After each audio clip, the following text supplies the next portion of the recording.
Plane صاحب.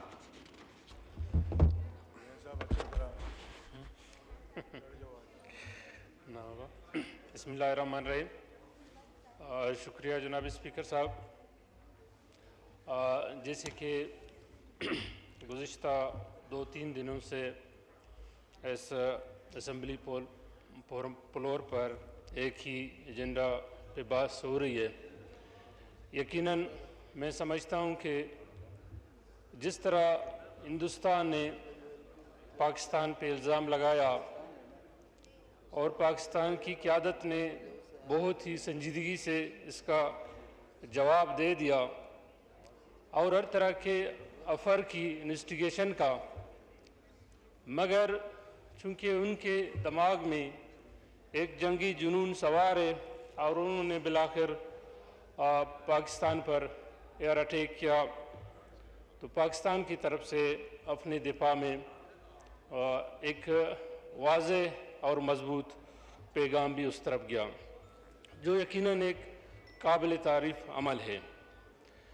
جناب speaker, جنگ کوئی اچھی عمل نہیں ہے. جنگ کا کوئی بھی باشعور انسان جنگ کی حمایت نہیں کر سکتا ہے، لیکن ہر کسی کو سیلف ڈیفنس کا حق بھی دیا گیا ہے.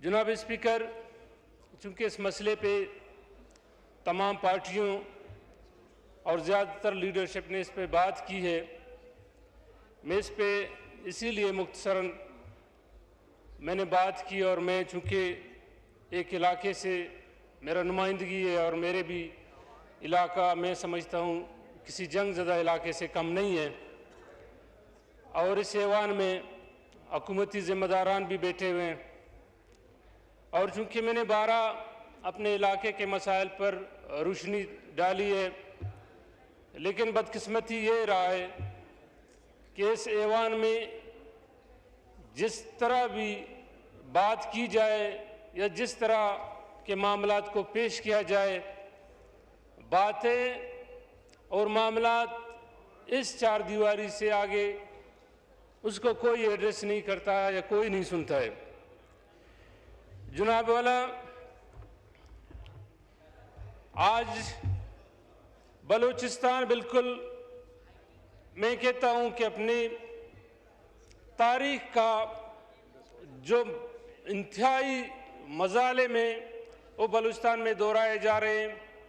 ہر طرح قتل و غارت ہو رہا ہے، ہر طرح لوٹ مار ہے، مزدوروں سے بھی بھتہ لیا جاتا ہے اور سرکاری ملازمین سے بھی بھتہ لیا جاتا ہے، مگر لینے والا بھی وہی لوگ ہیں اور مظلوم کی جیب سے اس کی مزدوری کا پیسہ نکال کر چیک پوسٹوں پہ بھتے کی صورت میں وصول کیا جاتا ہے. جناب والا، ہر وقت یہی رویا جاتا ہے کہ جی بلوچستان میں کرپشن ہے. میں کہتا ہوں کہ صرف اور صرف لاہور یا اسلام آباد کی ایک ڈویژن کا بجٹ بھی بلوچستان کے بجٹ سے بھی زیادہ ہوگا، لیکن بلوچستان میں واقعی کرپشن ہے، ہم اس کی دفاع نہیں کرتے ہیں. مگر کرپشن کو کون روکے گا؟ کرپشن کو روکنے کے لیے ادارے بنے ہوئے ہیں، وہ ادارے خود کرپشن میں انوالو ہو گئے. آج گوادر آپ لوگ گوادر کر کے یہ حکومت اور پچھلی حکومتیں تکتے نہیں تھے. آج گوادر سے نکلتے ہوئے تربت تک پہنچتے ہوئے آپ کو 1.5 گھنٹے کا سفر ہے. سر آپ دیکھیں ایک چیک پوسٹ ہے وہاں پر طلاق کے نام پہ، جو 4 گھنٹے لوگوں کو گرمی میں سردی میں کڑا کر کے ان کو ذلیل کرتا ہے اور 4 گھنٹے بعد ان کو چھوڑ دیتا ہے، وہ اپنے گھر جاتے ہیں. یہی صورتحال کوئٹہ میں لکھپاس چیک پوسٹ کی ہے، اور اتل میں جام صاحب بیٹھے ہوئے ہیں، اتل میں بھی یہی صورتحال ہے.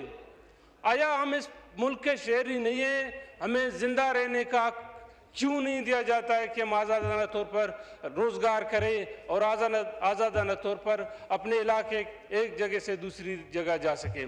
آج صبح پنجگور میں بیگ ڈکیتی ہوئی ہے. تانے سے 1 کلومیٹر کا فاصلہ بھی نہیں ہے. لیکن وہاں پہ پولیس سیٹ اپ اور ضلع انتظامیہ میں کہتا ہوں کہ وہ بتوں پہ لگے ہوئے ہیں اور مہینے کا وہ اربوں اور کروڑوں روپے کما کے اپنے حکام بالا کو دیتے ہیں اور عوام جانے عوام کا کام. یہ صورتحال سر رہی. میں نے 12 وزیر اعظم صاحب کے نوٹس میں یہ چیزیں لائی ہیں. منسٹر صاحبان بیٹھے ہوئے ہیں, میں ان کے نوٹس میں یہ باتیں لانا چاہتا ہوں کہ خدا را ہم پر رحم کریں. جو آپ لوگ مظالم کی بات کرتے ہیں, ضرور جہاں پر بھی ظلم ہوتا ہے وہ قابل مذمت ہے. اب بلوچستان پر بھی توجہ دے سر. بلوچستان کو آپ لوگوں کی توجہ کی ضرورت ہے.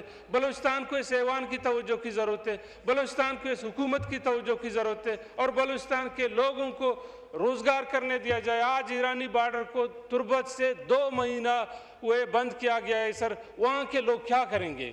آپ دیکھ لیں, وہاں پہ صنعت ہے, وہاں پہ زمینداری ہے, وہاں پہ اور کوئی کاروبار ہے. ایک ہی کاروبار تھا جو لوگ وہاں پہ مزدوری کر کے اور اپنے بچوں کی پیٹ پالتے تھے, اور اس کو 2 مہینے سے بند کیا گیا.